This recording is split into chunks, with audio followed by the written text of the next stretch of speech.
Bien, nous allons reprendre notre séance.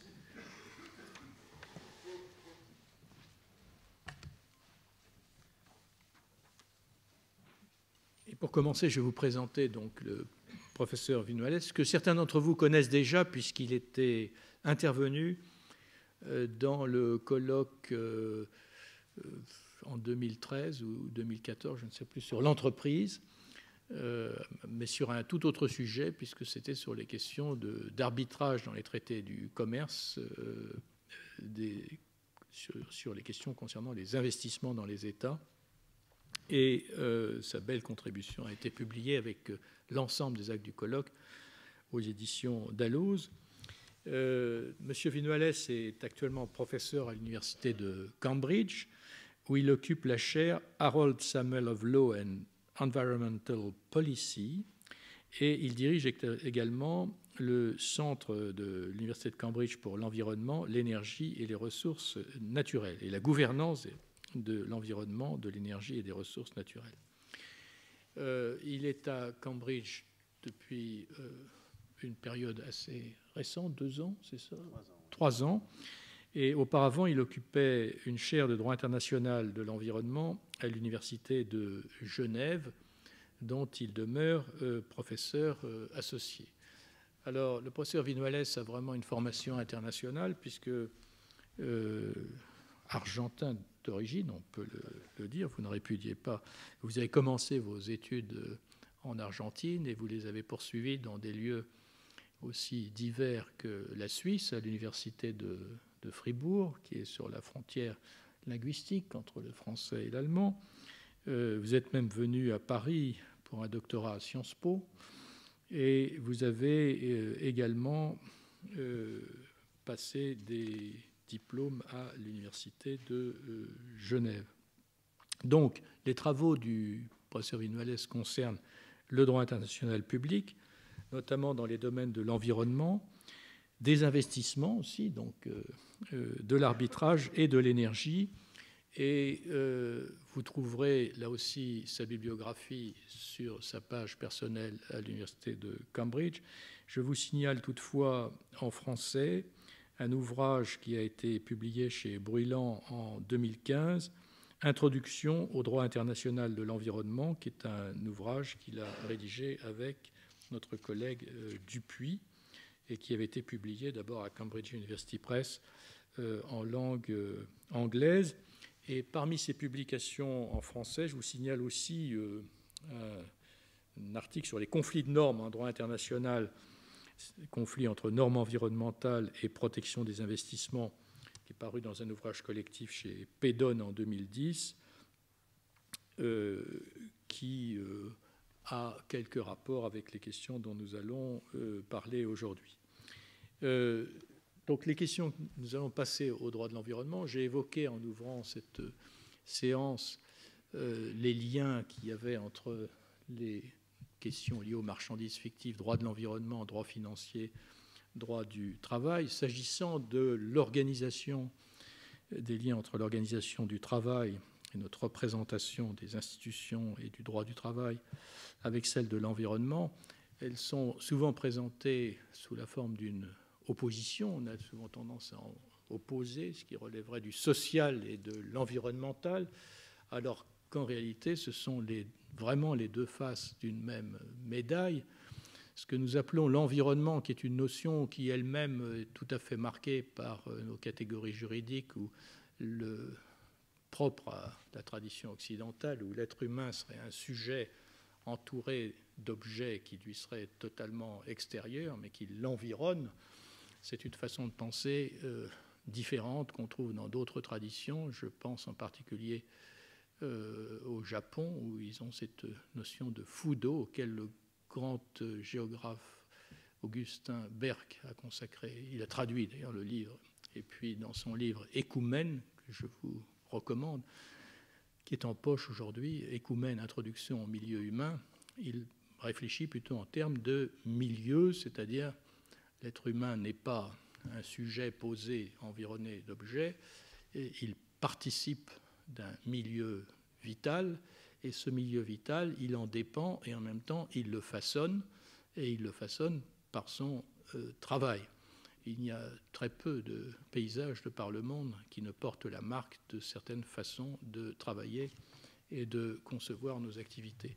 Aujourd'hui, cette diversité des modes de travail est remise en cause par, au fond, un imaginaire assez semblable à celui que vous avez évoqué tout à l'heure, avec cette idée qu'il y aura des infrastructures de régulation à l'échelle mondiale, donc d'un monde qui ne serait non pas harmonisé, mais qui deviendrait homogène, et qui est représenté comme une sorte de ce qu'on appelait le village global, qui serait comme un grand village, il n'y aurait plus de distance, et chaque habitant ou chaque nation devrait se spécialiser dans le produit où il a le meilleur avantage compétitif. Donc c'est une représentation de la planète comme une sorte de supermarché occupé par différentes boutiques où chacun doit se spécialiser à tout moment dans le travail où il est le plus compétitif et où tout le monde est en concurrence avec tout le monde. C'est un peu la représentation. Alors cela ne peut pas se faire évidemment sans grand impact sur ce qu'on appelle les ressources naturelles, ne serait-ce que parce que s'il est vrai que le travail sur les signes avec les nouvelles technologies est affranchi plus ou moins des distances physiques et de la temporalité, ce n'est pas vrai de tout ce qui reste le travail sur les choses qui lui continue de s'inscrire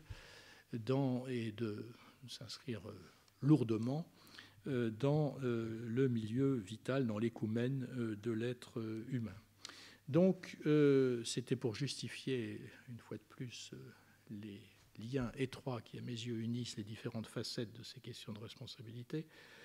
Donc, Jorge Viñuales a intitulé son intervention « La responsabilité solidaire en droit international européen et comparée de l'environnement ».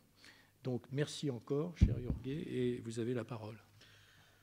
Merci beaucoup, cher Alain, pour cette invitation. C'est toujours un honneur et aussi un grand plaisir d'être parmi vous ce matin. L'objet de ma présentation est véritablement de tenter de saisir et d'analyser la manière dont la notion de responsabilité solidaire est traduite en droit de l'environnement. Je vais procéder en 3 temps. Tout d'abord, je vais introduire une distinction entre 2 notions de solidarité ou de responsabilité solidaire, et je vais introduire ce que j'appelle une cartographie juridique ou un outil analytique permettant de relever un défi que je vais mentionner tout à l'heure. Ensuite, je vais placer un certain nombre de concepts assez divers utilisés en droit de l'environnement, que ce soit droit international, que ce soit droit interne, que ce soit droit européen de l'environnement. Je vais placer ces concepts au sein de cet outil analytique, de cette cartographie. Et tout à la fin, et véritablement en conclusion, je vais essayer de dire qu'est-ce qu'on peut faire. Qu'est-ce qu'on peut faire pour, au fond, améliorer ou consolider la place de la solidarité dans ces domaines. Donc, le défi que j'ai mentionné tout à l'heure est un défi assez classique du droit à l'environnement qui est de rester simple. Le droit de l'environnement est un droit très exotique, c'est véritablement une forêt protéiforme. On fait référence à des choses très très diverses qu'on englobe sous l'appellation environnementale, et en réalité ces choses très diverses ou ces objets très divers ne partagent pas beaucoup entre eux, et c'est toujours difficile de véritablement émettre un message qui ne donne pas l'impression de cet exotisme. Donc ce que je vais essayer de faire véritablement, c'est à l'aide de cette cartographie juridique, placer tous ces concepts dans un cadre commun qui vous permettra, j'espère, mieux voir en fait qu'au fond il s'agit des concepts et des techniques qu'on utilise pour protéger l'environnement. À l'aide de cette cartographie, au fond, on peut se munir de cet avantage qui est propre au droit de l'environnement, qui est assez récent. Le droit de l'environnement, il a tout au plus une 50aine d'années. Donc c'est un peu à l'instar d'un village ou d'une ville dont on a tracé les plans assez récemment. On peut encore voir d'une certaine manière les grandes avenues, les grands monuments. On peut discerner cette logique qui est encore pressante dans les droits de l'environnement et qui sera probablement plus pressante d'ici 50 ans. Donc ça, c'est probablement un des avantages, sans doute les seuls, dont on peut se prévaloir en droit de l'environnement. Donc première chose, donc première partie de mon exposé, véritablement cette distinction toute simple entre deux compréhensions de la notion de responsabilité solidaire. Donc la première compréhension, c'est la compréhension la plus classique en droit, à savoir on est responsable et solidairement dans le cadre d'une répartition du dommage. En fait, la notion de responsabilité solidaire est une notion qui se rapporte à la répartition d'un dommage et on est responsable et solidairement lorsque on répond à titre principal de la totalité du dommage en même temps que d'autres co-responsables. Donc cela s'oppose évidemment à des notions de responsabilité simple, de responsabilité subsidiaire, mais ce n'est pas cette notion que je vais utiliser de responsabilité solidaire. Il y a une notion plus large qui n'est pas aussi technique et qui va bien au-delà du cadre restreint de la réparation d'un dommage ou de la participation à la réparation d'un dommage et qui porte au fond en amont sur la distribution de la charge de s'occuper de la protection environnementale. Donc au fond, on retrouve dans cette notion beaucoup plus large différents stades d'intervention du droit de l'environnement, à nouveau que ce soit le droit international, que ce soit les droits internes, que ce soit les droits européens. Et ces stades, on peut les identifier en nombre, ils sont au nombre de 4. Donc tout d'abord, il y a le premier stade, je reviendrai sur cela avec la présentation, ne vous inquiétez pas. Mais tout d'abord, il y a l'internalisation, ce qu'on appelle l'internalisation des coûts. C'est-à-dire, il y a un dommage qui est toléré, mais quelqu'un doit assumer les coûts. Le dommage est toléré, il est généré, mais quelqu'un doit internaliser les coûts. C'est une notion très économique, une approche très, très redevable de ce qu'on appelle la théorie des externalités. Je reviendrai tout à l'heure. Le deuxième stade d'intervention du droit est lorsque le dommage n'est plus tolérable. Et là, il ne s'agit pas d'internaliser les coûts, mais il s'agit véritablement de prévenir ces coûts, ou de prévenir ces dommages. Et là, il y a une diversité technique. Je dirais que le droit de l'environnement a son centre de gravité à ce niveau-là. Un stade ultérieur qui peut paraître très proche du stade de la prévention, mais qui sont distincts d'une manière très simple, c'est lorsqu'un dommage non toléré est déjà survenu. À ce niveau-là, à ces stades-là d'intervention, le droit organise une réponse qui tente au fond de mitiger les dommages, au fond de se prémunir contre des risques systémiques, si vous voulez, de répondre d'une manière organisée, immédiate, face aux dommages qui viennent de survenir. Et ensuite, le quatrième stade, c'est véritablement le stade de la réparation, les stades où on s'est trouvé tout à l'heure quand j'ai introduit la notion de responsabilité solidaire au sens étroit. Là, les dommages non tolérés est survenu. On a essayé de faire ce qu'on a pu pour le mitiger et il s'agit de répondre de ces dommages. Et il y a un certain nombre de techniques juridiques, des concepts juridiques qui peuvent être utilisés pour distribuer, si vous voulez, la charge de cette réparation. Donc ces 4 stades constituent ce que je voudrais appeler un outil analytique permettant de placer sur une même toile de fond une diversité de techniques, une diversité de concepts. Et j'ai résumé un peu ces 4 stades dans cette slide. Naturellement, vous aurez l'impression, parce que j'ai choisi des colonnes de la même amplitude, vous aurez l'impression que chaque stade est aussi important que l'autre. Ce n'est pas le cas. C'est simplement pour une question visuelle que je l'ai fait. Mais comme j'ai dit tout à l'heure, le centre de gravité du droit à l'environnement, que ce soit international, européen ou interne, de manière comparée, se trouve véritablement à l'heure actuelle au niveau de la prévention.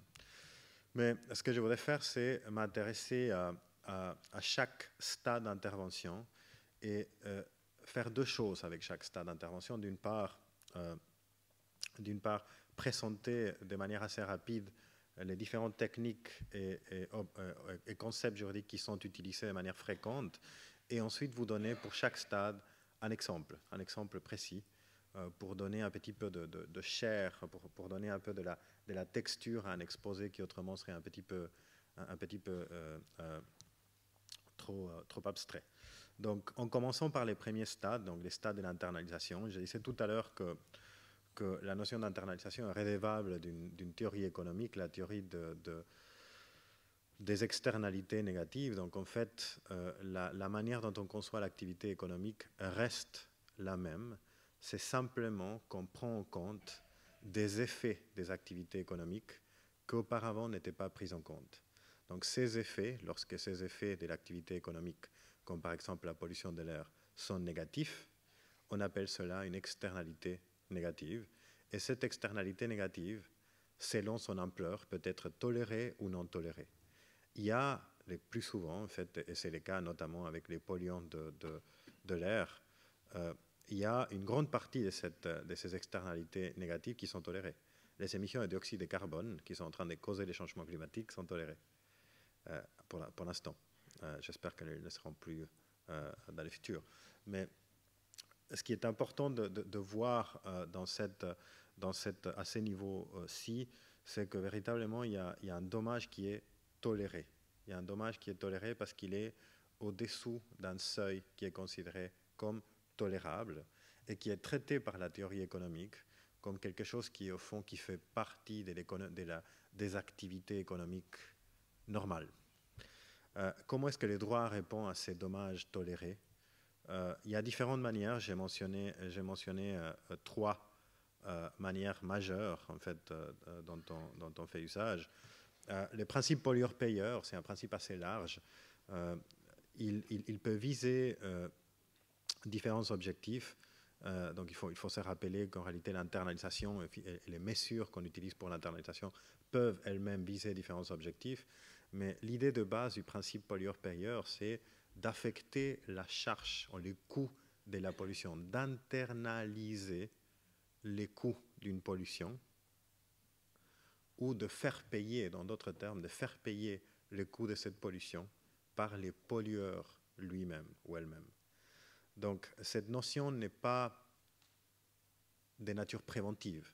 Donc, on ne vise pas nécessairement à prévenir, bien que, normalement, lorsque le pollueur doit supporter les coûts de son activité, il sera normalement encouragé à réduire ses coûts pour ne pas les supporter.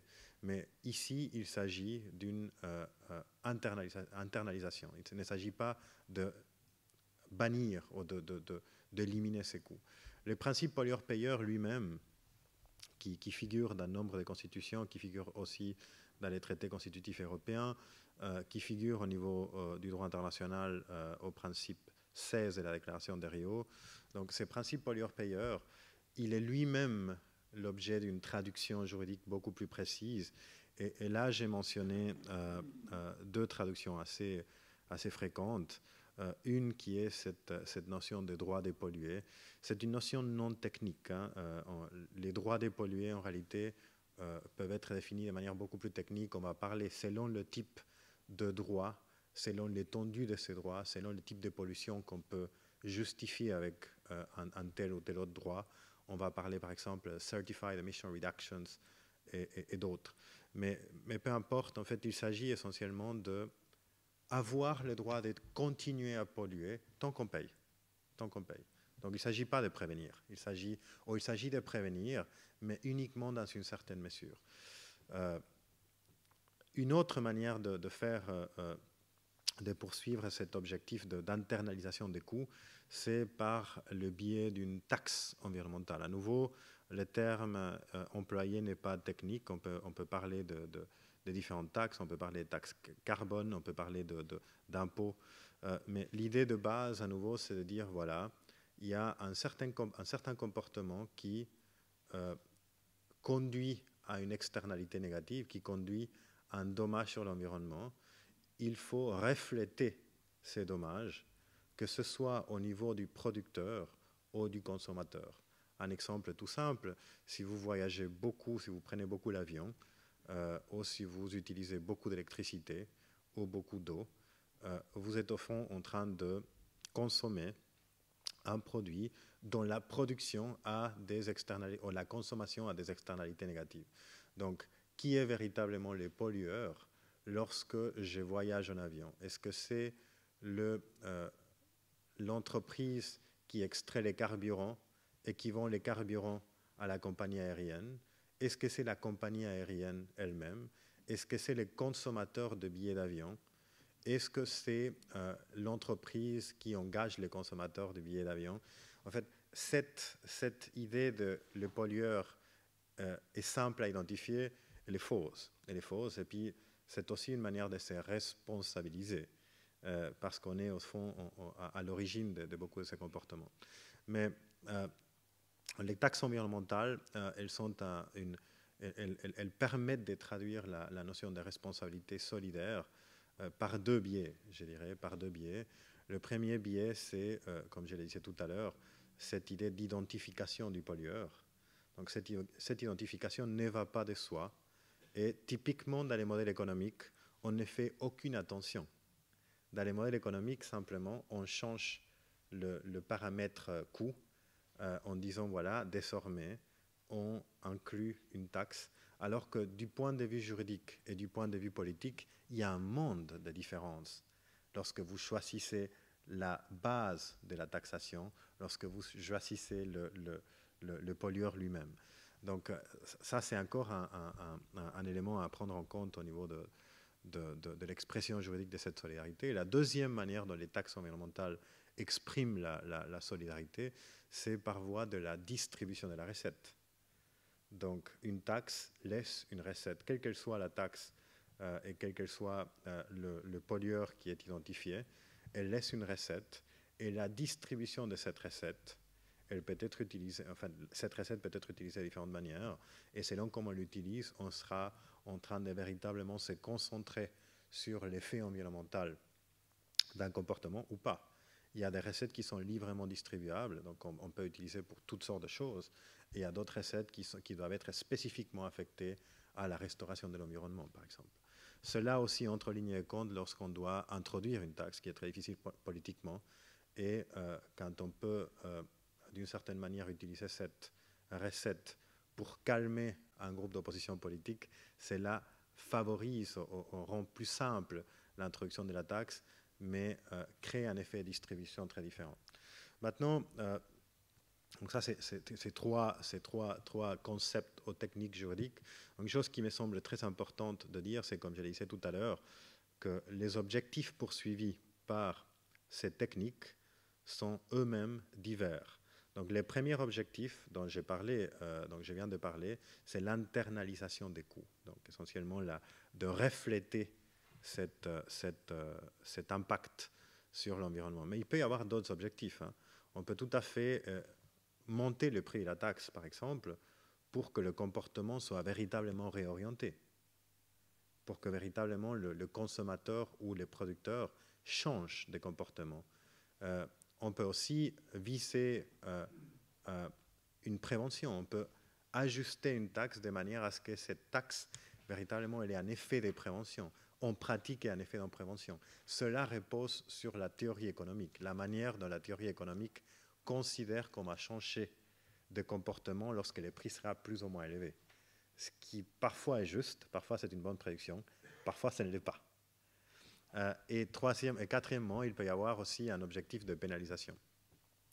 Donc, comme vous allez voir, en fait, je vais vous donner un exemple beaucoup plus terre à terre.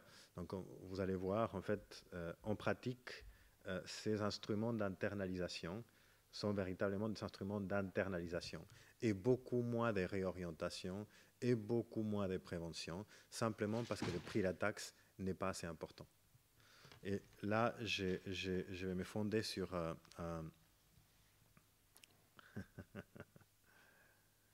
si elle est là ou pas. Bon, apparemment pas. Donc, ce n'est pas grave, je vais vous raconter ça. Normalement, il devrait y avoir un graphique de la Banque mondiale qui, pour une raison ou une autre, n'apparaît pas. Mais dans cette graphe de la Banque mondiale, il y a un rapport de la Banque mondiale qui a été publié en septembre de l'année passée.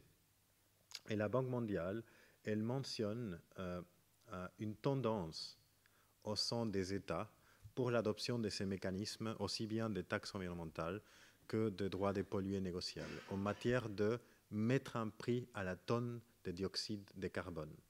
Alors ça, c'est un élément très important parce que dans tous les modèles économiques, l'indication donnée aux décideurs politiques, c'est de mettre un prix à la tonne de carbone pour que l'économie se réorganise en tenant compte de ce prix, de ce véritable impact de l'action économique sur le système climatique.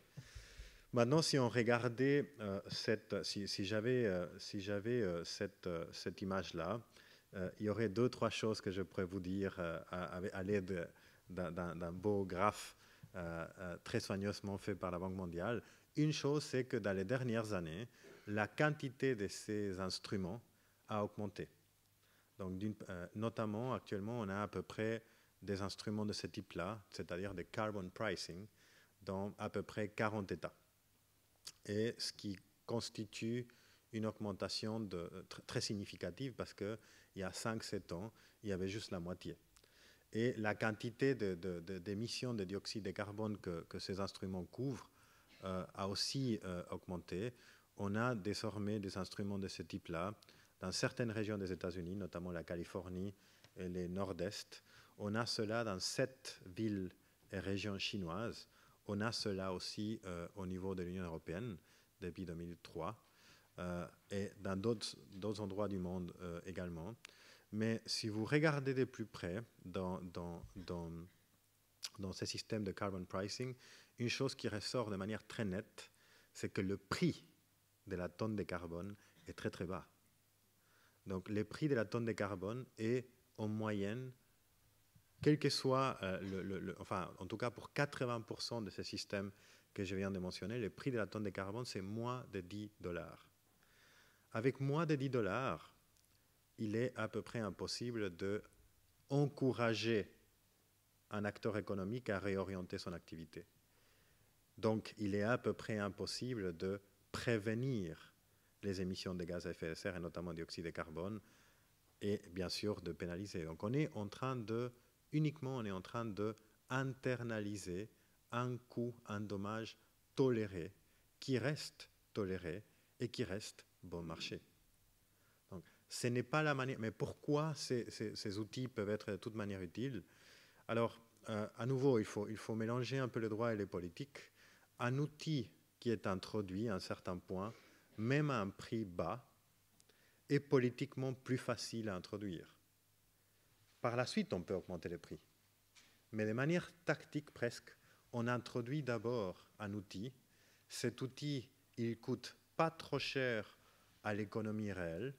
Et une fois que l'outil est là et que l'outil fonctionne d'une manière relativement fluide, on peut commencer à augmenter le prix par différentes techniques. Et cet élément-là est ce qu'on s'attend à voir dans les prochaines années en relation avec les systèmes de carbon pricing. Mais je pense qu'il y a un problème plus fondamental, c'est que les systèmes d'internalisation, pour l'instant, ils ne sont pas suffisants pour réorienter ou pour prévenir les dommages. Ils sont pour l'instant uniquement capables d'internaliser une partie du coût. Cela nous amène au deuxième stade d'intervention du droit de l'environnement. Cette fois, c'est véritablement le stade de la prévention. Au niveau de la prévention, on est véritablement dans les domaines, dans les royaumes du dommage non toléré.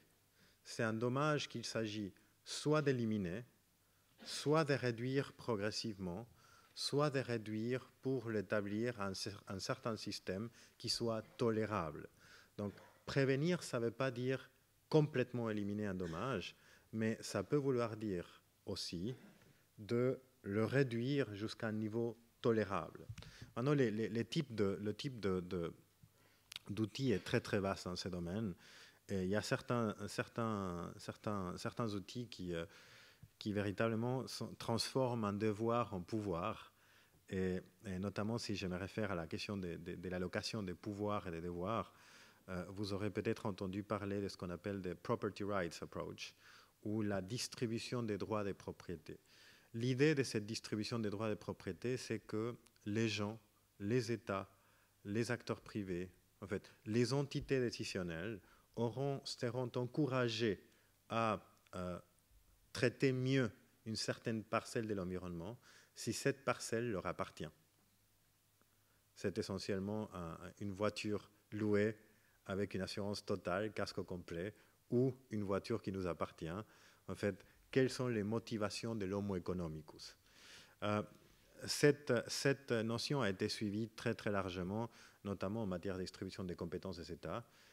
En 1982, une convention internationale, la Convention internationale sur le droit de la mer, a privatisé un tiers de la mer. Donc auparavant, une très très grande partie des mers correspondait à l'océan, au domaine du commun, à ce qui appartenait à personne, ce qui était commun à tous. Cela a été ramené sous l'emprise, sous la compétence, sous ce qu'on appelle techniquement les droits souverains des États. Et cela a été fait justement par la notion des zones économiques exclusives introduites par la Convention sur le droit à la mer en 1982. Mais il y a certainement d'autres manières de s'approprier du réel pour essayer d'en prendre soin. J'ai mentionné tout à l'heure des droits des droits dépollués négociables. Une autre manière de le faire, et je l'ai mentionné à nouveau en fait quand j'ai mentionné compétences et droits de propriété, une autre manière de le faire, c'est de demander, d'exiger de par la loi un permis spécifique qui donnera aux détenteurs le droit de conduire une certaine activité. Si vous êtes un développeur immobilier et vous voulez créer un très beau bâtiment, un touristic resort auprès de la côte A, B ou C, il se peut, selon la loi qui vous est applicable, que vous deviez aller acheter d'une société qui se spécialise dans ces domaines-là le maintien d'une zone humide comme un lac. Donc, vous allez vous déplacer dans vos deltas. Dans une partie du delta, vous allez construire votre bâtiment.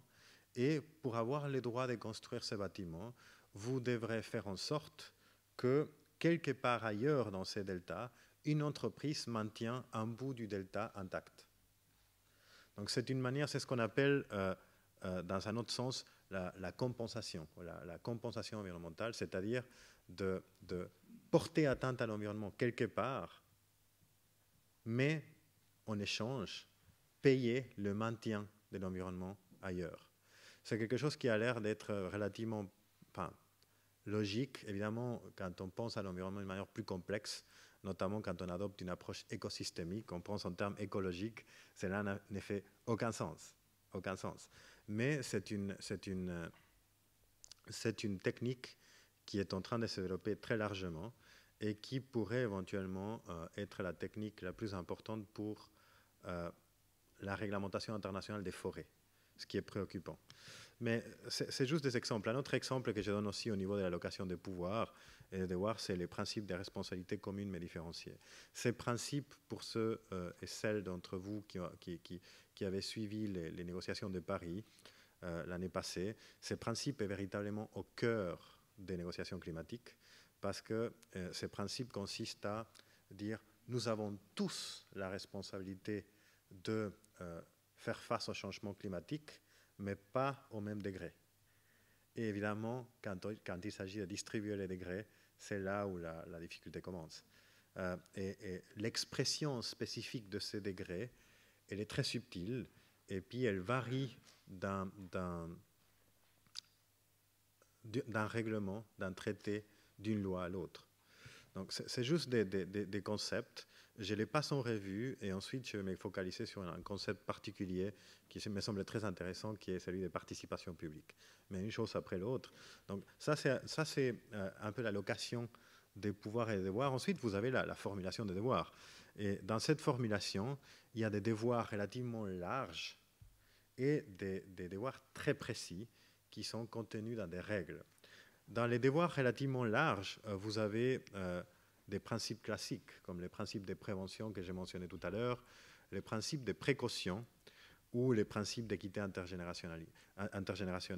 Maintenant, une chose qui me semble intéressante de dire, en fait, de souligner, c'est la différence entre les principes de prévention et les principes de précaution. Souvent, on a tendance un petit peu à les traiter de la même manière. La réalité, c'est que 90% de ce qu'il s'agit de réglementer fait partie du royaume de la prévention. Juste un 10%, une toute petite partie, fait partie du royaume de la précaution. Et c'est très bien ainsi. C'est très bien ainsi parce que la prévention, c'est un outil beaucoup plus puissant. Maintenant, quelle est la ligne qui sépare ces deux royaumes, ces deux domaines? C'est une ligne qui peut paraître théorique, mais toute l'industrie et l'assurance a été fondée sur cette ligne. Donc, c'est une ligne relativement claire. La prévention se concentre sur le risque. Pour qu'il y ait un risque, il faut deux choses. Il faut qu'il y ait une probabilité à peu près fiable de la survenance d'un événement négatif. S'il n'y a pas de probabilité relativement fiable ou l'un des impacts de votre action n'est pas négatif, alors vous n'avez pas de risque. Il faut qu'il y ait une probabilité relativement fiable et un impact négatif. Lorsque vous êtes dans la précaution, vous avez soit pas de probabilité relativement fiable, soit pas de risque, soit pas d'impact négatif. Donc, c'est-à-dire que vous êtes en train de conduire une activité dont les impacts ne sont pas encore clairement, même si la probabilité est très petite, négatif. Les typiques exemples de la prévention que les gens ont tendance à confondre avec la précaution, c'est les nucléaires. Les nucléaires, c'est très clairement, relève très clairement du domaine de la prévention. Il est très clair qu'une action nucléaire, c'est un événement négatif. Même si la probabilité est extrêmement réduite, il est très clair que cela est négatif. En revanche, et là, évidemment, on entre dans des domaines extrêmement polémiques, bien sûr, les OGM, les organismes génétiquement modifiés. Moi, personnellement, je mange bio, donc ça, c'est un choix personnel. Mais il est actuellement très difficile en droit de montrer que l'un des impacts de manger des OGM sera clairement négatif. Donc, de ces côtés-là, si on doit réglementer les OGM, on aurait intérêt à se fonder aussi bien sur la précaution que sur la prévention. Mais c'est des principes, hein, c'est des principes qui peuvent être traduits d'une manière plus ou moins précise. Et une traduction très précise, elle vient notamment des règles. Et ces règles, comme je disais tout à l'heure, sont aussi des devoirs, mais cette fois, ces règles, elles disent des choses beaucoup plus pointues. Une règle très simple que vous aurez tous à l'esprit, c'est la notion des standards. Si vous achetez une voiture, cette voiture, elle est soumise par des standards, ce qu'on appelle les normes techniques, à des spécifications qui font en sorte qu'elle ne peut pas être mise sur le marché si elle émet plus d'un certain nombre de polluants. Évidemment que ces spécifications soient respectées ou pas, c'est une autre chose. Hein. On a vu ça avec l'affaire Volkswagen. Mais l'idée, c'est qu'on n'est pas en train d'éliminer totalement les risques, on est en train de les réduire. Donc, on découpe de ces dommages la partie non tolérée, et ça, c'est la fonction du standard. La partie tolérée reste du domaine de l'internalisation. Il y a aussi d'autres manières d'intervenir. Il y a des règles toutes simples, comme par exemple l'interdiction de l'amiante. Il peut y avoir de l'interdiction d'un certain nombre de substances chimiques, et il peut y avoir aussi une interdiction progressive, c'est-à-dire que pour une raison de proportionnalité, on interdit une substance, mais non pas du jour au lendemain, mais de manière progressive. Et il y a aussi des raisons économiques pour ce faire et des raisons de proportionnalité. Mais ça, c'est des formulations Alors maintenant, comment est-ce qu'on met en œuvre ces devoirs? Parce qu'en fin de compte, ce qui nous intéresse, c'est véritablement la prévention. Et là, vous avez toute une série de procédures, de techniques procédurales qui permettent de mettre en œuvre ces devoirs. Et il y en a beaucoup, mais je vais mentionner juste 4 qui sont les plus importantes à mon sens. Donc la première, c'est l'évaluation d'impact environnemental. Ça, c'est une technique qui est extrêmement importante et qui actuellement est reconnue dans la très grande majorité des États. Il s'agit tout simplement de savoir quelles sont les implications de votre activité avant de poursuivre cette activité.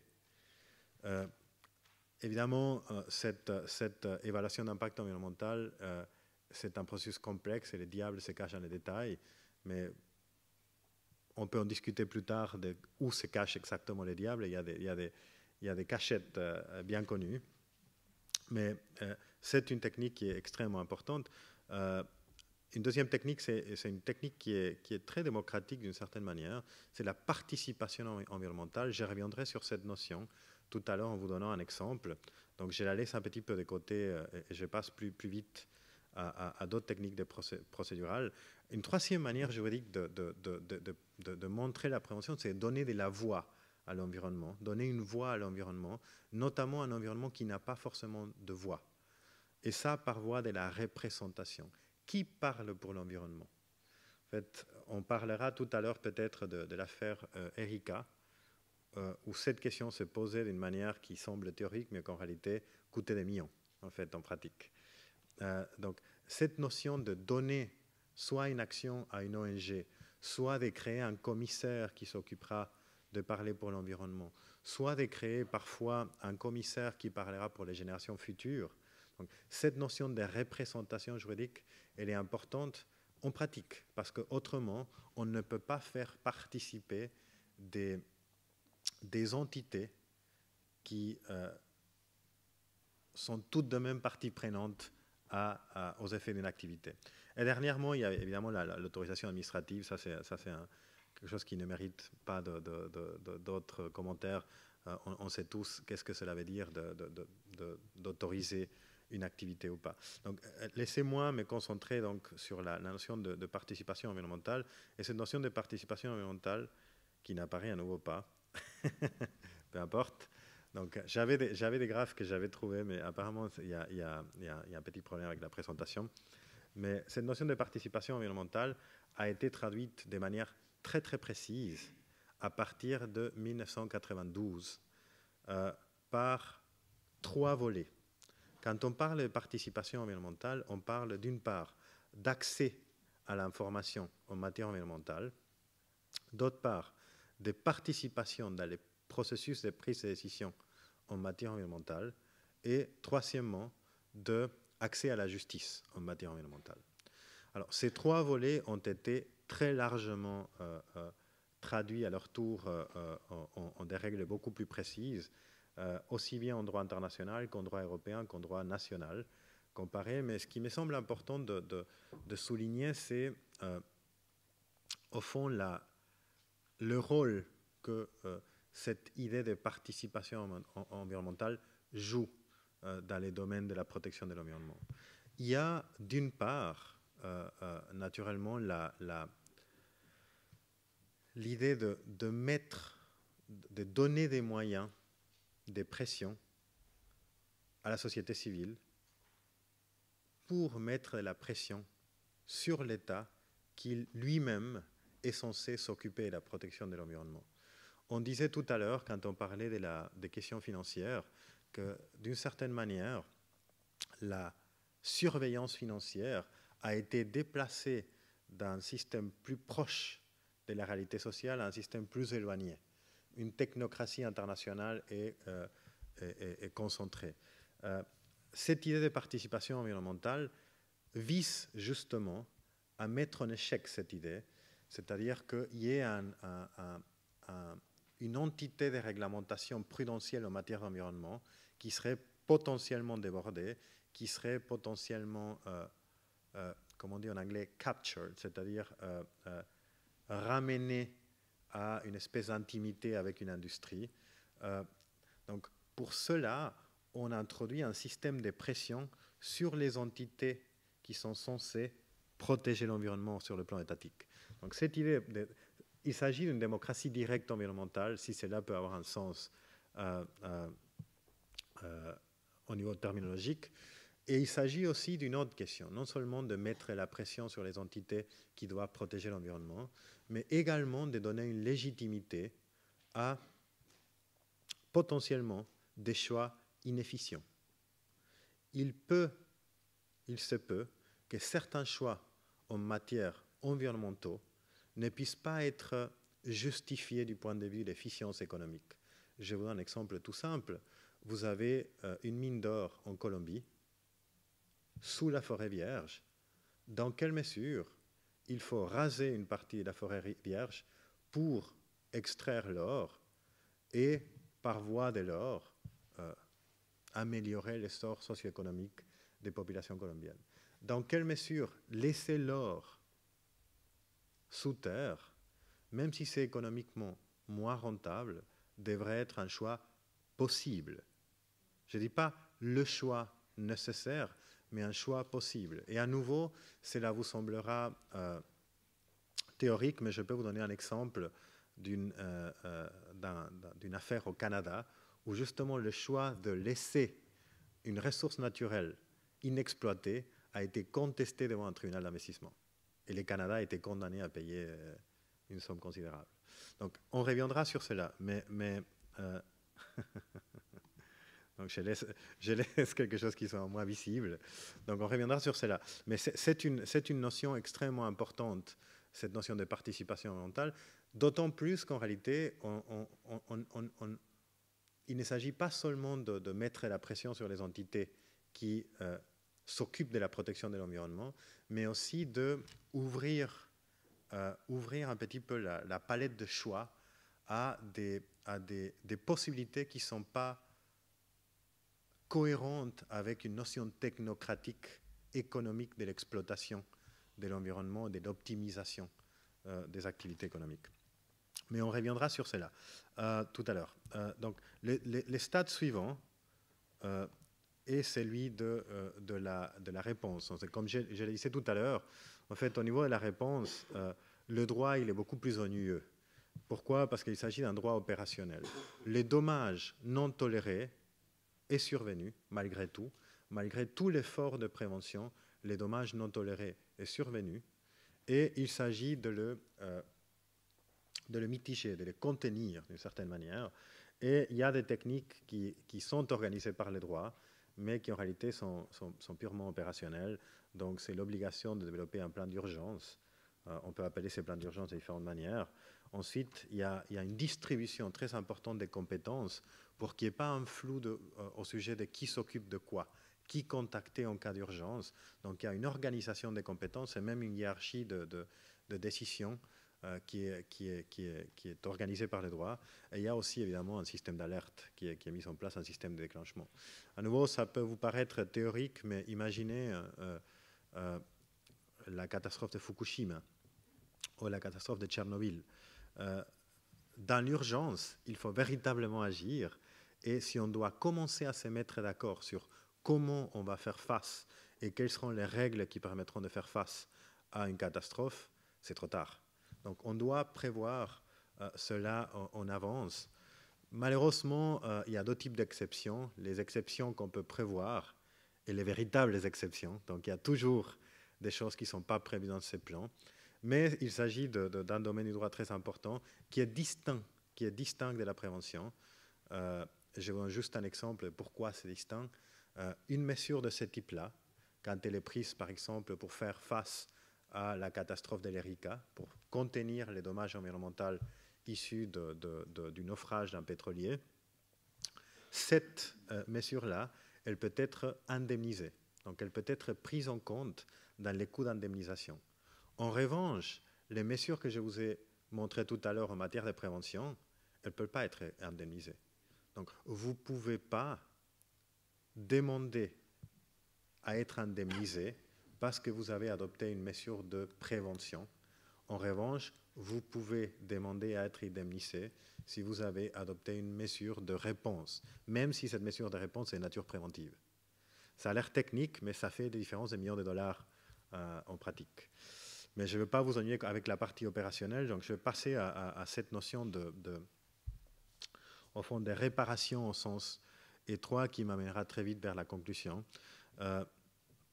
Tout à l'heure, je vais vous parler de notion de responsabilité solidaire au sens étroit. Et voilà, on la retrouve naturellement. Il y a cette responsabilité au sens étroit, entendue comme la participation dans la réparation d'un dommage et un certain type de participation, c'est-à-dire à titre principal et pour la totalité du dommage. Donc le responsable est solidaire. Il peut être l'objet d'une plainte ou d'une demande ou d'une action et il devra payer la totalité du dommage, quitte à se retourner contre ses co-responsables. Ça, c'est un système qui est très fréquent, aussi bien dans le domaine de la responsabilité pour faute que dans le domaine de la responsabilité objective lorsqu'il n'y a pas de faute.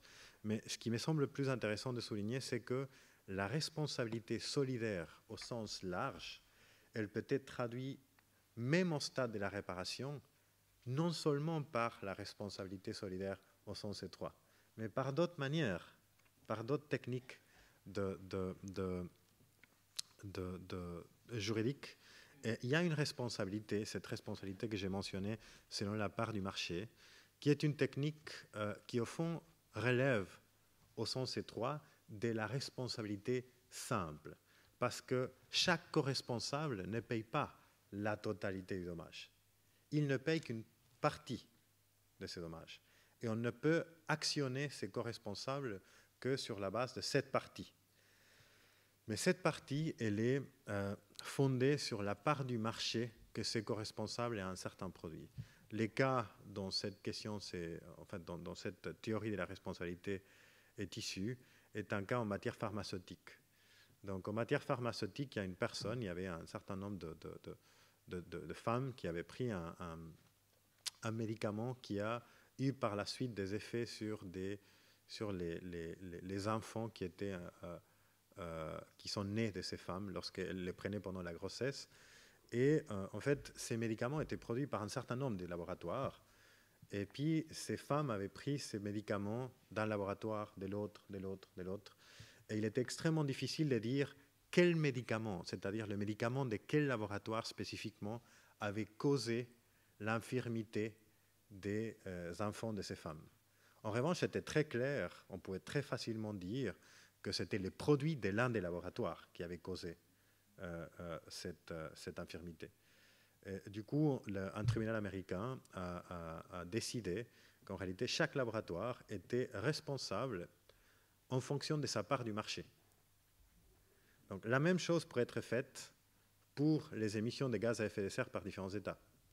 Donc, chaque État pourrait être co-responsable en fonction de la quantité d'émissions de gaz à effet de serre qu'elle met sur la troposphère. Quelque chose qui est extrêmement polémique actuellement et c'était partie des négociations à Paris. Mais une manière plus simple de mutualiser, si vous voulez, ou d'instaurer un système institutionnalisé de responsabilité solidaire. Et j'espère que cette fois, le graphe va fonctionner. Et non. Voilà, c'est pas grave. Je sais pas, c'est pas grave. Mais une manière plus simple, c'est dans le système international de réparation des dommages issus du déversement d'hydrocarbures. Donc il y a un système international fondé sur un certain nombre de traités, notamment 3 traités, mais cela, c'est pas important. Et ce système international est construit sur deux idées. La première idée, c'est que le propriétaire du pétrolier est responsable jusqu'à un certain montant, qui est assez bas, c'est autour de 12 millions d'euros.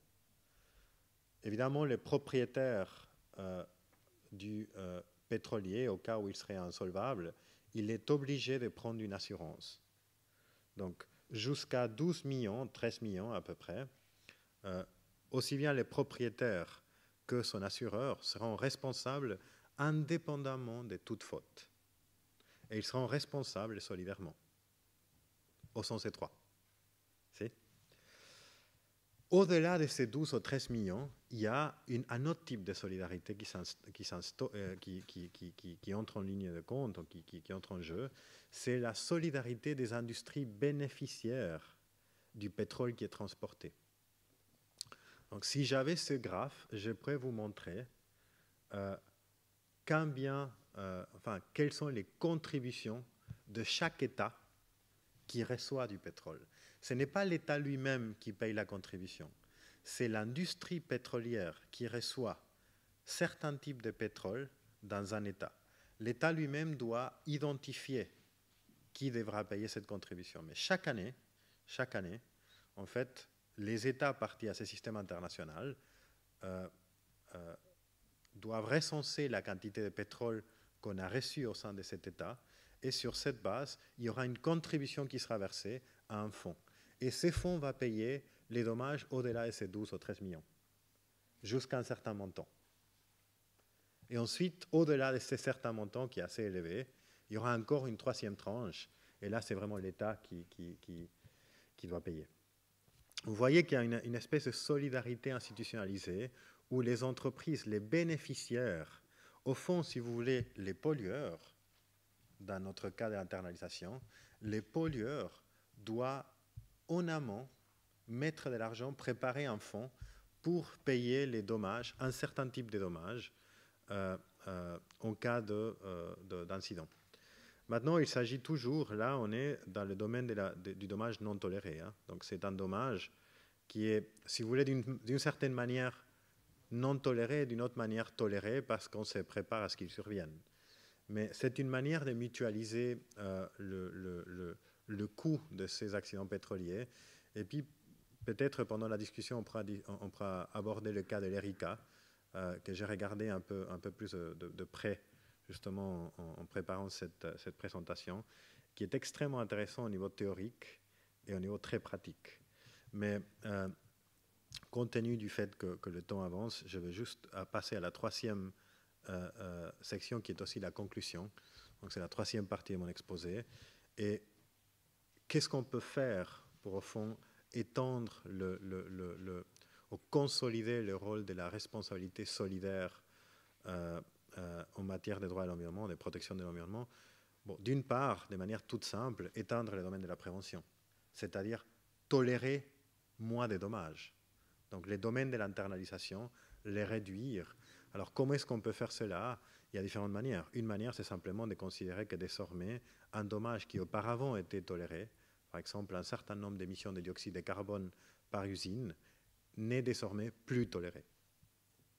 Alors cela peut être fait par voie de réglementation ou peut être fait par voie de mécanismes d'internalisation. Alors qu'est-ce qu'on devrait faire par voie de ces mécanismes d'internalisation? Simplement monter le prix des taxes, pour que la taxe cesse simplement d'internaliser et elle commence à réorienter les comportements. Elle commence véritablement à prévenir, voire à pénaliser. Donc ça, c'est quelque chose. On a de la marge pour éteindre le domaine de la prévention, mais je pense que ça, c'est un élément, ce n'est pas évidemment une condition suffisante, mais c'est une condition nécessaire de toute approche visant à donner plus en prise à la responsabilité solidaire en matière d'environnement. Et ensuite, il y a deux autres manières, je pense, de faire, de consolider la responsabilité solidaire. La deuxième manière, c'est la participation environnementale. Je vous en ai parlé tout à l'heure. Je pense qu'il ne faut pas se leurrer sur les capacités réduites des gouvernements de faire face à la problématique environnementale. Même lorsque les gouvernements sont de bonne foi, et ils veulent véritablement agir en matière environnementale, ce n'est pas si simple. Les ressources sont très, très limitées. Il y a des manières d'agir en matière environnementale qui est très visible, mais pas efficace. Comment est-ce qu'on fait cela? On crée une agence environnementale, on crée un organisme qui a l'air d'être vraiment puissant et d'avoir des pouvoirs suffisants, mais on les dote d'un budget très limité. N'ayant qu'un budget très limité, il ne peut pas véritablement faire face à la problématique, donc il doit se reposer sur l'action citoyenne, donc la société civile. Et cette action citoyenne, elle n'est possible que si elle est facilitée, si on rend l'accès à l'information environnementale, savoir qu'est-ce qui est en train de se passer avec ces projets, cette politique. Si on rend l'accès à la prise de décision environnementale et notamment l'accès aux juges aussi plus simple, plus concret pour les citoyens. Donc c'est pour ça que j'ai souligné la question de la participation environnementale, mais on peut à nouveau en parler. Et last but not least, en fait, tout dernièrement, cette question de mutualité aux solidarités institutionnelles, on peut en discuter parce qu'on discutait tout à l'heure de cette solidarité, cette mutualisation décharnée, impersonnelle, qui est au fond, qui présente des problèmes aussi. Mais quand je me réfère ici à la solidarité institutionnalisée, je parle du fait qu'il faudrait étendre les systèmes comme celui qu'on a en matière de déversement d'hydrocarbures à beaucoup d'autres domaines. Il n'existe qu'en matière nucléaire et en matière d'hydrocarbures. Il n'existe pas en matière de changement climatique et de la grande majorité des polluants et des menaces à l'environnement. Donc il faudrait vraiment étendre les domaines sans pour autant réduire la notion de responsabilité solidaire au sens étroit, parce que la notion de responsabilité solidaire au sens étroit, c'est-à-dire quelqu'un qui sera responsable à titre principal pour la totalité du dommage, est très important pour envoyer un signal clair qu'il faut faire très attention et bien appliquer les règles en matière de prévention. Donc, on ne peut pas penser au système de manière désagrégée. C'est des pièces d'un puzzle qu'il faut mettre ensemble et auxquelles il faut réfléchir ensemble. Et c'est pour cela que je pense que c'est toujours utile d'avoir un outil conceptuel comme une cartographie juridique pour voir tous ces concepts en même temps. Je vous remercie de votre attention.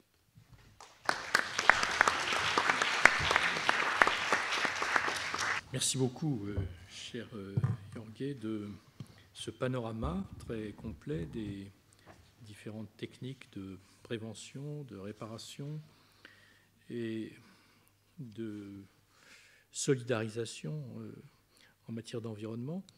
Donc peut-être je vais me tourner vers Antoine Godmet pour voir... Le droit de l'environnement n'est pas vraiment votre spécialité. Donc, non, je me suis beaucoup instruit. Non, c'est pas ma spécialité, mais merci beaucoup pour cet exposé extrêmement intéressant. Moi, je me suis beaucoup instruit de ces questions que je ne connaissais pas. Alors, je ne suis pas spécialiste de la responsabilité en matière d'environnement, donc j'ai écouté un peu au prisme du sujet précédent, et j'ai trouvé effectivement des points de contact très intéressants. Évidemment, les mécanismes de mutualisation que vous avez évoqués. Vous avez parlé aussi de plan d'urgence. C'est peut-être une chose que j'ai oublié dans mon exposé précédemment. Il y a un peu ça présent en matière financière, ce qu'on appelle des plans de résolution. On doit prévoir le pire, même faire ce qu'on appelle des testaments financiers, et les établissements financiers doivent prévoir à présent, dans la mesure où ils seront défaillants, de quelle manière les choses se passeront. J'ai relevé aussi, et ça me semble évidemment extrêmement intéressant, la différence qu'il y a sur la manière d'associer le public à ces questions, parce qu'effectivement, ça me semble tout à fait opposé. Ce que vous avez appelé la participation environnementale, c'est très intéressant, c'est très troublant aussi, finalement, refouler le plus possible l'existence d'une autorité, parce qu'on sait par avance qu'elle sera captive d'intérêts particuliers, et plutôt donner les ressources d'intervention à la société civile. Je me demandais de ce point de vue, alors vous vouliez parler de l'ERICA, moi je pensais à l'affaire Volkswagen. Est-ce qu'elle ne fait pas un peu, de ce point de vue, un peu figure de contre-exemple? L'initiative est venue pour le coup d'autorités étatiques, me semble-t-il, aux États-Unis et dans l'Union européenne, pas de la société civile. C'est une ONG en fait qui a étudié la question pendant C'était justement une ONG qui a étudié la question pendant 3 ans, je pense à peu près, et qui a été un lanceur d'alerte. Et cela, par la suite, a été repris au niveau des instances étatiques. Donc c'est un élément... je ne veux pas dire que chaque agence environnementale est captive, hein, donc, mais dans les cas des normes d'émission des véhicules, il y avait très clairement un laisser-faire dans la mise en œuvre. C'est-à-dire qu'il y avait une espèce de pratique comme on aurait pu trouver dans la city londonienne en matière de certains taux directeurs. Donc il y a une espèce de pratique selon laquelle, pour tester une voiture et pour que cette voiture soit conforme à des limites qui étaient déjà plus généreuses que les limites américaines, en fait, quand on testait la voiture, on mettait des rubans pour refermer certaines ouvertures, pour la rendre plus efficiente. Donc essentiellement, on mettait la voiture dans des conditions non réelles pour qu'elle passe un test, et ensuite, dans des conditions réelles, elle aimait beaucoup plus. Et dans le cas de Volkswagen, ce qui était extrêmement troublant, c'était que cela était de manière délibérée prise en compte dans les systèmes informatique de la voiture, qui permettaient à la voiture de se comporter de manière différente selon des conditions extrêmes, c'est-à-dire des conditions de test ou des conditions normales. Donc c'est ça qui a été extrêmement troublant. Mais il y a un problème de mise en œuvre au niveau de l'agence étatique, et ça a été, en fait, la sonnette d'alarme a été tirée par une ONG qui a travaillé sur l'affaire pendant 3 ou 4 ans, je pense. Donc c'est un... Mais il faut enfin, je ne voulais pas donner l'impression que les agences étatiques sont inefficaces. Au contraire, en fait, elles sont extrêmement importantes. Mais il faut, c'est un petit peu comme les poids et contrepoids de Montesquieu, il faut trouver un système qui permette d'établir des poids et contrepoids non seulement au niveau de la machine étatique, mais aussi en donnant des voies d'accès et des pressions à la société civile pour que la machine étatique fonctionne mieux aussi. En les mettant sous la pression de la société civile. Alors là où je me dis qu'il y a peut-être une différence entre nos deux sujets, c'est qu'évidemment l'environnement est peut-être une préoccupation plus immédiate, plus évidente encore pour la société civile que des... Bon, quand un pétrolier, l'événement de l'Erika, ça ne peut pas ne pas susciter une réaction de la société civile. Alors peut-être que dans les mécanismes financiers, et que ça explique la direction qui est prise, il y a peut-être moins cette évidence manifeste du dommage, peut-être. En fait, la notion, oui, bien sûr, l'environnement, c'est quelque chose de beaucoup plus... Moi, je pense que la finance, c'est quelque chose de très obscur, en fait, pour le citoyen, pour le peuple. Donc, c'est quelque chose de très, très éloigné, très obscur, alors que l'environnement, c'est quelque chose... On a une expérience, pardon, je m'excuse, hein. On a une expérience beaucoup plus immédiate de l'environnement, pas de tous les problèmes environnementaux, donc notamment les problèmes environnementaux qu'on appelle deuxième génération, comme les changements climatiques, nous semblent pour l'instant suffisamment obscurs pour ne pas décider, pour ne pas prendre des mesures véritablement importantes. Il y a d'autres problèmes environnementaux dits de première génération, comme le déversement d'hydrocarbures, ou même la pollution de l'air, lorsqu'elle affecte véritablement la santé. Et là, quand le problème environnemental il est beaucoup plus concret, beaucoup plus visible, beaucoup plus compréhensible, politiquement, on a beaucoup plus de facilité à le traiter.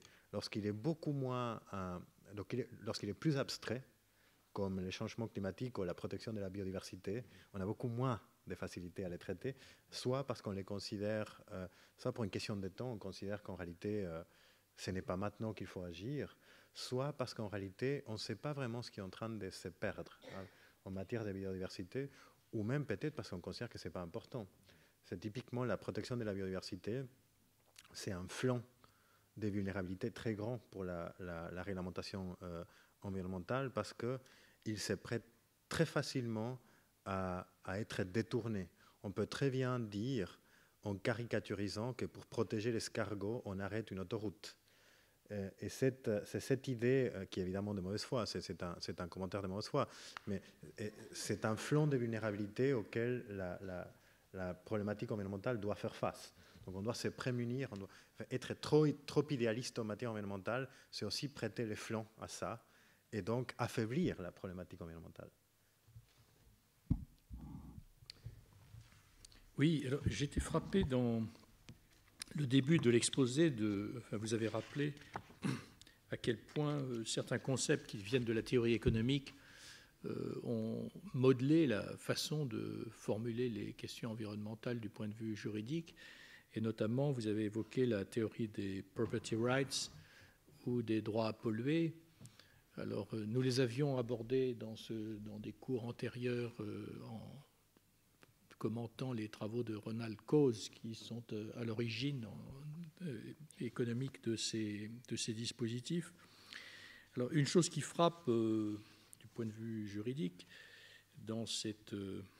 c'est l'enfermement, en quelque sorte, à laquelle ces catégories nous condamnent dans une représentation du monde tout entière absorbée par le droit de propriété. C'est-à-dire le droit de propriété semble être notre seul outil conceptuel pour penser notre rapport à des choses aussi diverses que la création artistique ou les conditions de survie dans un milieu naturel. Donc que ce soit l'extension de la propriété intellectuelle, enfin, c'est un peu un autre sujet, mais qui est très important en ce qui concerne les aspects financiers, bien entendu, ou bien dans le rapport même aux choses, où tout va être conçu en termes de propriété.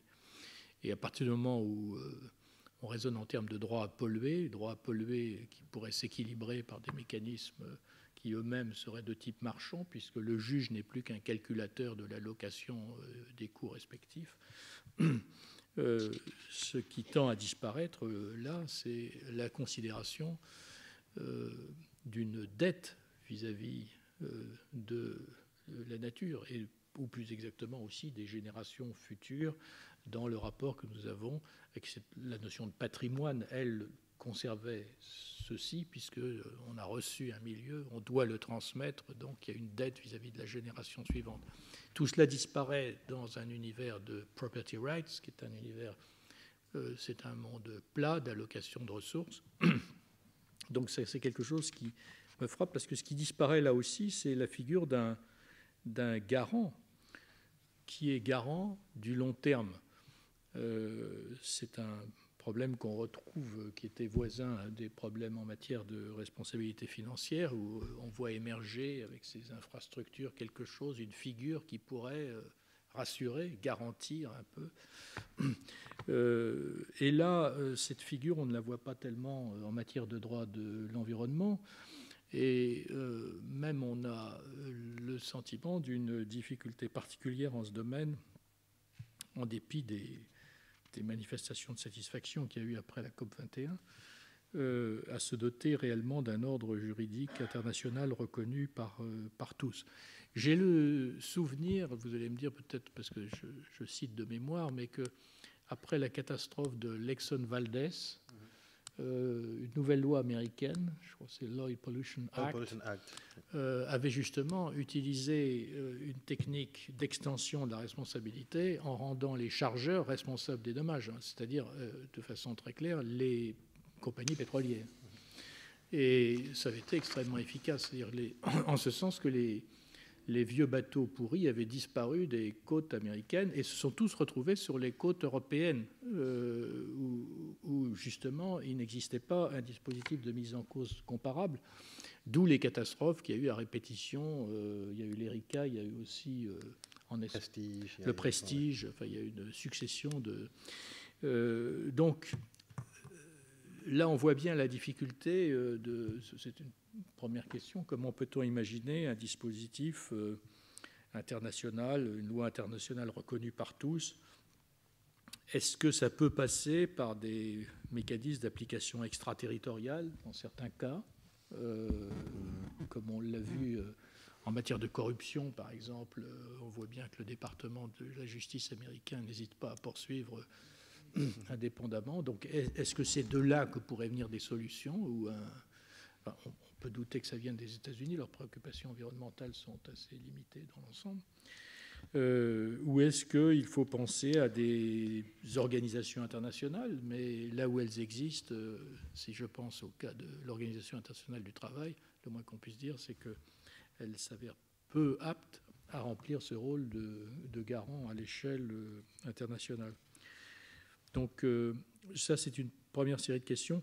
La deuxième, c'est sur ces mécanismes que vous avez expliqués à propos du pétrole et des hydrocarbures. Est-ce qu'il n'y a pas de possibles effets pervers dans la mesure où il y a une distribution des responsabilités? Donc je dois payer, Mais une fois que j'ai payé, j'ai acheté une sorte de droit à polluer. Comme je sais que mon indemnité prud'homale va être de temps si je suis condamné, donc je peux virer. C'est une question de calcul économique à ce moment-là. Est-ce que c'est pris en compte alors dans les débats en droit de l'environnement, ce risque qu'au fond, que par la mutualisation ou la solidarisation des responsabilités, on aboutisse à une déresponsabilisation individuelle? Merci pour cette question, Alain. En fait, en ce qui concerne la toute première, cette notion de droit de propriété, je pense que c'est très juste de voir, en fait, au fond, la problématique des externalités négatives est née d'un constat tout simple. Quand on exerce la propriété d'une manière absolue, cet exercice peut avoir des effets négatifs. Pour limiter ces effets négatifs, on pourrait faire différentes choses. Mais dans la mentalité de la théorie économique, ce qu'on peut faire de mieux, c'est de créer encore des droits de propriété, mais plus petits, et de redistribuer ces droits de propriété sur ces effets. Donc, les droits des pollués sont typiquement une extension de la logique du droit de propriété qui reflète une idée qui est très culturelle, à nouveau, qui est la notion d'efficience économique. Mais sauf que ça ne marche pas. Non, justement. Enfin, l'efficience ne marche pas. Quoi. Mais c'est justement la raison pour laquelle je trouve que la notion de participation est très importante, parce qu'au fond, la notion d'efficience est une notion qui est très idiosyncratique. C'est-à-dire, si vous voulez que je sois complètement, que je parle de manière très ouverte, donc elle est fondée sur des modèles économiques qui ne prennent pas en compte la notion de complexité, donc ils ne sont pas une bonne guide pour comprendre la réalité.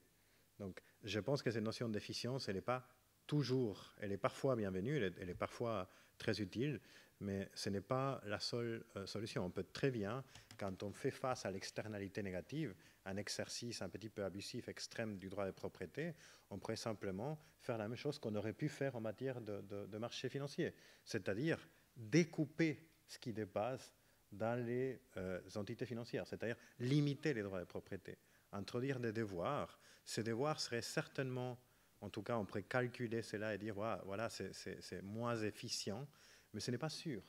On pourrait en fait, au lieu de simplement continuer avec cette idée de l'efficience qui mène à répondre à l'excès et la propriété par la création de nouveaux types de propriétés, on aurait pu faire quelque chose de beaucoup plus simple, ce qui est de dire, voilà, on limite la propriété, il y a des limites à la propriété beaucoup plus claires, notamment en matière d'atteinte environnementale. Ça a été fait, les principes de prévention, etc., sont des limites de ce type, mais une fois qu'il y a ces limites-là, on est très, très vite renvoyé vers la notion des garants, c'est-à-dire qui va mettre en œuvre ces limites. Et dès qu'on est dans cette situation de qui va mettre en œuvre ces limites, on a deux réponses qui ne sont pas mutuellement exclusives. Une qui est, c'est l'État.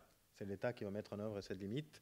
Et l'autre, c'est la société civile. Typiquement, en matière des rapports privés, l'origine, en fait, du droit à l'environnement se trouve en matière privée dans les droits de voisinage. Et la société civile suppose un juge quand même, non? Dans ce cas-là. Pas forcément, en fait. Pas forcément, en fait. Elle peut agir de manière combinée avec les autorités publiques ou de manière non combinée, même en opposition.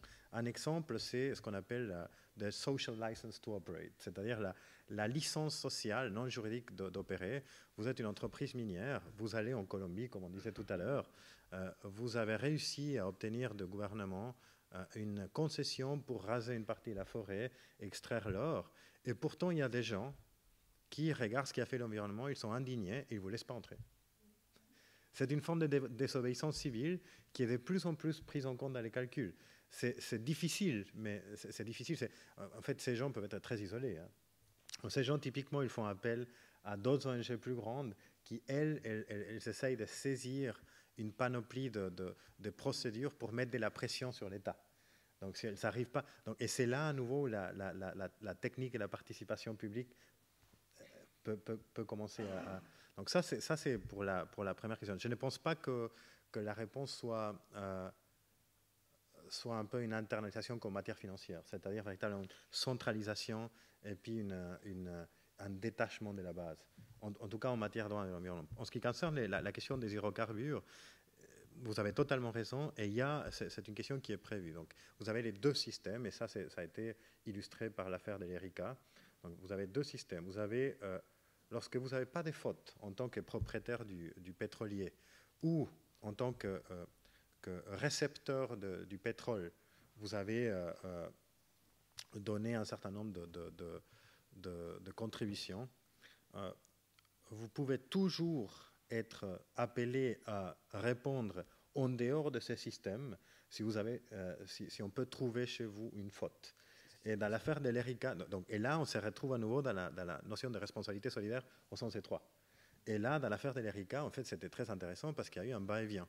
C'est-à-dire en première instance, donc le tribunal des grandes instances de Paris a trouvé que Total avait en fait été en faute, donc ne pouvait pas se prémunir d'une exception dans les traités internationaux FIPOL et CLC. Ensuite, en appel, la Cour d'appel de Paris a considéré que Total pouvait en effet se prévaloir. Donc, elle n'avait pas commis de faute, donc elle n'était pas individuellement responsable. Et ensuite, la Cour de cassation a à nouveau considéré que Total était fautive. Et entre-temps, Total avait payé 200 millions d'euros. Mais en fait, cette notion de faute, c'est un peu une valve. Donc, les systèmes de responsabilité objectif, contrôlés, mesurés avec une espèce de droit de polluer, si vous voulez, basé sur des contributions, est possible tant qu'il n'y a pas de faute. Au-delà des fautes, et par faute, on veut dire à ces moments-là, violation d'un devoir de prévention. Donc, quand il y a une faute, à ce moment-là, on répond de manière illimitée, de manière individuelle. Bien, alors pour que vous ayez le temps de poser quelques questions, je l'avais promis, donc on peut prendre le temps qui reste. Oui, madame, je vous en prie.